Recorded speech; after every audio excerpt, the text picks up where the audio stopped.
ಎಲ್ರಿಗೂ ನಮಸ್ಕಾರ. ಬನ್ನಿ ವರಮಹಾಲಕ್ಷ್ಮಿ ಹಬ್ಬನ ನಮ್ಮನೆಗೆ ಹೇಗೆ ನಾನು ತಯಾರು ಮಾಡಿದ್ದೀನಿ ಅಂತ ನಿಮ್ಮೆಲ್ಲರಿಗೂ ತೋರಿಸ್ತಾ ಇದ್ದೀನಿ. ಇದು ಲಾಂಗ್ ವಿಡಿಯೋ ಕೂಡ ನಾನು ಅಪ್ಲೋಡ್ ಮಾಡಿದ್ದೀನಿ. ಪೂರ್ತಿ ಡೀಟೇಲ್ ಆಗಿ ಲಾಂಗ್ ವಿಡಿಯೋ ಇದೆ. ಅದನ್ನು ಬೇಕಾದ್ರೆ ನೀವು ಟೈಮ್ ಇತ್ತು ಅಂದರೆ ನೋಡ್ಬೋದು. ನಾನೀಗ ಕಳಸಕ್ಕೆ ಏನೇನು ಹಾಕ್ತಾ ಇದ್ದೀನಿ ಅನ್ನೋದನ್ನ ಹೇಳ್ತಾ ಇದ್ದೀನಿ.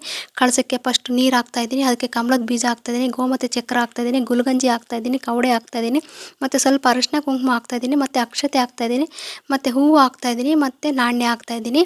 ಇವೆಲ್ಲದನ್ನು ನಾನು 5 ಹಾಕ್ತಾ ಇದ್ದೀನಿ.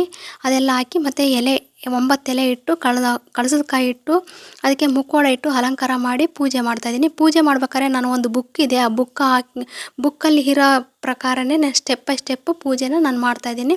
ದೀಪ ಎಲ್ಲ ಹಚ್ಚಿ ಮೊದಲು ಗಣೇಶನ ಆಹ್ವಾನ ಮಾಡ್ಕೊಂಡು ಅದ ನಂತರ ಗಣೇಶಗೆ ಎಡೆ ಹಾಕಿ ಮತ್ತು ಲಕ್ಷ್ಮೀನ ಆಹ್ವಾನ ಮಾಡ್ಕೊಂಡು ಲಕ್ಷ್ಮೀ ಪೂಜೆನ ಮಾಡಬೇಕು. ಆ ಧೂಪ ದೀಪ ನೈವೇದ್ಯ ಎಲ್ಲ ದೇವಿಗೆ ಅರ್ಪಣೆ ಮಾಡಿ ಕತೆ ಎಲ್ಲ ಓದಿ ಮಹಾಮಂಗಳಾರತಿ ಮಾಡಿ ಇಲ್ಲಿಗೆ ನಂದು ಬೆಳಗಿನ ಪೂಜೆ ಕಂಪ್ಲೀಟ್ ಆಗುತ್ತೆ. Thank you.